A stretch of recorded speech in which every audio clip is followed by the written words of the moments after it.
Le Conseil de ce matin n'a pas abordé des aspects sur mon département. Il a surtout abordé des aspects sur l'éducation et la formation professionnelle. Voilà, donc on ne peut pour l'instant vous parler que de ça. Sur l'éducation et la formation professionnelle, il faut retenir que c'est un programme, c'est un dossier général. Il y a d'un côté l'éducation et de l'autre la formation professionnelle. C'est un dossier global qui, en réalité, ça ne rentre pas dans le cadre des mesures d'assainissement des dépenses publiques. Ça n'a rien à voir. C'est une réforme qui existe depuis longtemps. C'est une réforme en réalité qui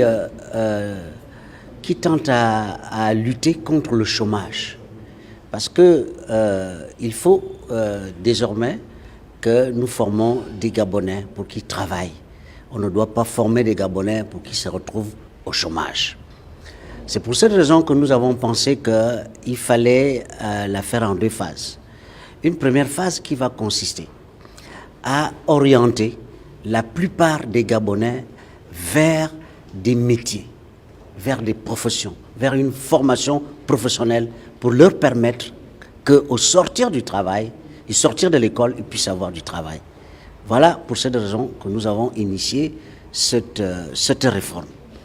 Donc nous avons discuté effectivement de la manière dont nous allons accompagner les élèves qui doivent aller dans les formations professionnelles et quels sont les critères pour que ces élèves-là puissent bénéficier de la bourse.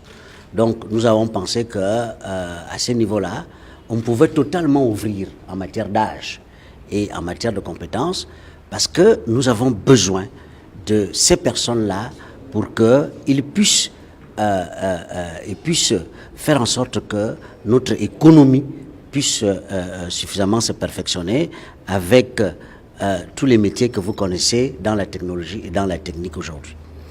Donc, il y a d'un côté la formation professionnelle que le gouvernement envisage de privilégier parce qu'il nous faut former des gens qui sont capables d'aller travailler dans des activités qui existent dans notre pays. Et il y a les autres, c'est-à-dire ceux qui ont vocation à faire des études d'enseignement général. Pour cela, les conditions sont beaucoup plus rigoureuses parce que pour l'instant, le gouvernement n'envisage pas de favoriser cette filière, c'est-à-dire les enseignements généraux. Tout simplement parce que le gouvernement évite que ces gens se retrouvent, après avoir fait de longues études, se retrouvent au chômage. Voilà un peu l'esprit de la réforme. L'esprit de la réforme, c'est de faire en sorte qu'il y ait adéquation entre la formation des jeunes Gabonais et l'emploi.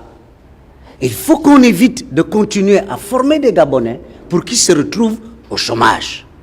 Donc, le gouvernement envisage d'accompagner des Gabonais, des jeunes Gabonais qui aspirent à la formation professionnelle, qui aspirent à des formations, qui aspirent à aborder des métiers qui existent dans notre pays. Et de l'autre côté, il y a ceux-là qui vont faire des hautes études, qui vont faire des études scientifiques et qui doivent naturellement être un peu plus jeunes et qui doivent avoir naturellement plus de capacités. C'est pour ça que d'un côté, on demande à ce qu'il y ait beaucoup plus de compétences, la moyenne de 12. On demande aussi qu'il y ait des élèves beaucoup plus jeunes. Et de l'autre côté, on ne tient pas compte de l'âge, on ne tient pas compte trop de la compétence, tout simplement parce que nous avons besoin, au niveau du gouvernement, que cette filière-là soit suffisamment représentative dans les activités que nous avons dans notre pays, pour nous éviter de recruter les étrangers. Voilà un peu l'esprit de la réforme. La réforme n'a rien à voir avec les mesures d'austérité de l'État, puisque cette réforme-là existe avant bien même que ces mesures d'austérité n'arrivent, puisque ces réformes-là ont pour fondement principal la loi de 2011. Or, en 2011, l'État n'avait pas les problèmes qu'il a aujourd'hui. Donc, la réforme, elle n'a rien de financière. C'est une réforme qui tente à faire en sorte que notre pays ne regorge plus de chômeurs. Voilà un peu l'esprit de la réforme. Pour avoir été ministre de l'Éducation nationale pendant longtemps, j'ai longuement participé à la confection de cette réforme et c'est dans cet esprit que nous avons conçu cette réforme. Pour finaliser une réforme, il faut du temps. Il faut beaucoup de séminaires, il faut beaucoup de discussions, il faut beaucoup de consultations. C'est pour cette raison que nous avons pris tout ce temps-là, pour voir exactement quelles sont les orientations. Et c'est pour cette raison que nous avons créé un certificat, un secrétariat d'orientation. C'est ce secrétariat d'orientation-là qui va servir de tour de contrôle. C'est-à-dire que lorsque l'élève arrive, on sait que cet élève-là a telle capacité, il faut l'envoyer là-bas, et l'autre a telle autre capacité. Et indépendamment de ces capacités, nous devons tenir compte des réalités du pays. Nous n'allons pas continuer à orienter des élèves vers des filières qui vont faire des chômeurs. Il faut orienter des élèves vers des filières qui vont leur permettre, demain ou après-demain, de pouvoir trouver de l'emploi. C'est pour cette raison que nous avons organisé cette réforme. Et pour les autres, c'est-à-dire ceux qui ont vocation à faire de la recherche, ceux qui sont considérés comme ayant un quotient intellectuel plus élevé, alors ceux-là, on leur donne la possibilité, mais il faudrait qu'ils soient jeunes, il faudrait aussi qu'ils soient extrêmement intelligents. Voilà, ceux-là peuvent poursuivre les longues études, devenir des enseignants, faire des recherches, devenir des agrégés, ça ne pose pas de problème.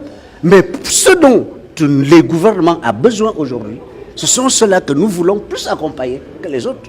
C'est tout à fait logique et le gouvernement a des choix à faire. Donc voilà un peu l'esprit de cette réforme-là. C'est une réforme en réalité qui va dans le sens de l'amélioration de l'éducation et de la formation. Merci, monsieur. Voilà.